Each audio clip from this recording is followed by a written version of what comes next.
Heavy rains in parts of KwaZulu-Natal have prompted uMngeni-uThukela water to release water from the Hazelmere Dam. For more on how this will unfold and how many people will be affected, I am joined by Siyabonga Maphumulo, uMngeni-uThukela water spokesperson. Siyabonga, thank you so much for joining us.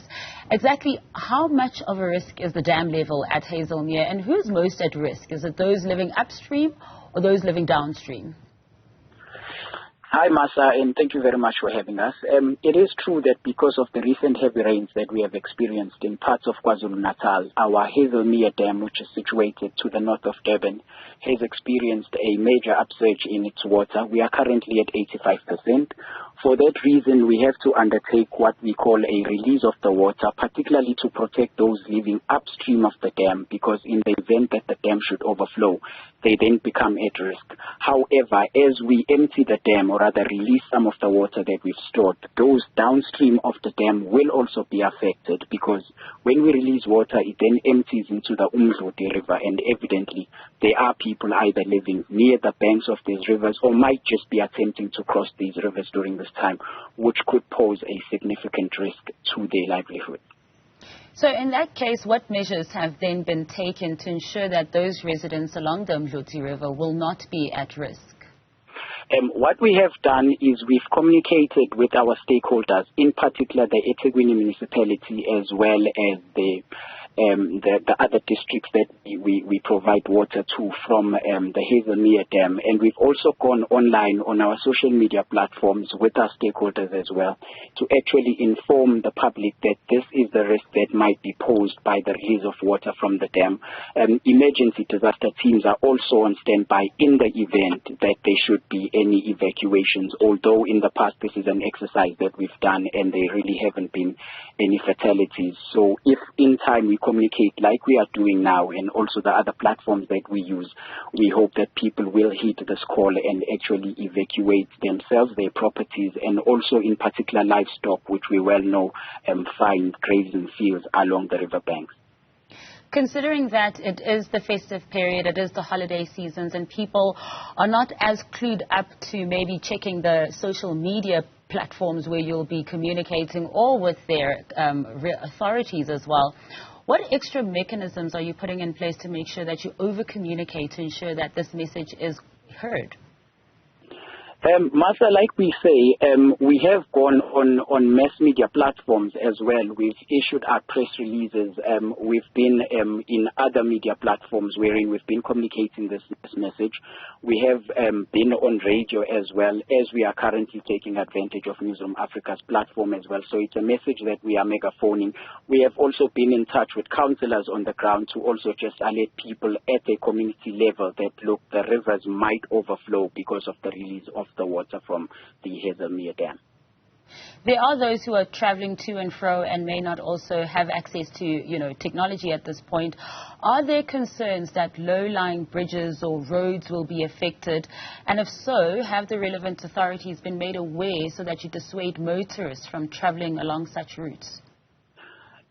Fortunately, Masa, this is a controlled release. So in as much as we are emptying this water, we also are very mindful that we do not empty it in such volumes that whereby we actually begin to experience a washing of the rivers. Unfortunately, along the Hazelmere route, or rather the uMngeni River that we are referring to in this instance, we do not anticipate that there are any rivers that could be washed away. Our technicians are really controlling how we release this water, so we would not release as much as you would see when it would be in a situation that is an act of God, so to speak, like we witnessed with the floods, whereby the inflows are such that we begin to see infrastructure getting washed away. Nonetheless, our message to the public, especially those that are traveling, the pedestrians, would be that avoid low-lying bridges, which ordinarily they would cross using their feet. In this instance, we are saying while we are releasing this water, we urge the public to not use these low-lying bridges, as the water volumes can become quite extreme. And also taking a look at what's happening currently in Ladysmith with the flash floods and those devastating deaths, is this also one of the ways that the province is learning and making sure that there are plans in place to ensure that there aren't lives that are lost? You are quite correct. However, even though we would not commentate in great detail with the Lady Smith incident, which is quite far away from where we are and which again was a natural disaster, in this instance, because it's a dam, our learnings in the past have led us to the point of saying when we release this water, these are the steps that we need to take.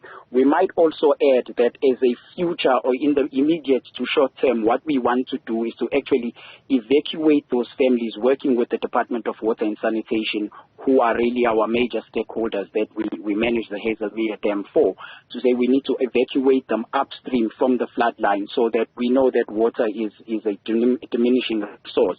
So we have actually planned on raising the Hazelmere Dam more so that we retain more water. But moreover, during periods of extreme rainfall, what we then want to say is if we have less communities residing along floodplains, both upstream and downstream, certainly we can then conserve more water and there'll be no need to actually dispose it off when it becomes extreme, rather to hold it for future events. We do know that scientists have predicted an El Nino, which is a drought that we might experience in the coming years. So certainly the more water we conserve, the better it is for everyone. So our call to the public in the main is to say, let us shy away from using floodplain areas and basically respect areas that are water causes.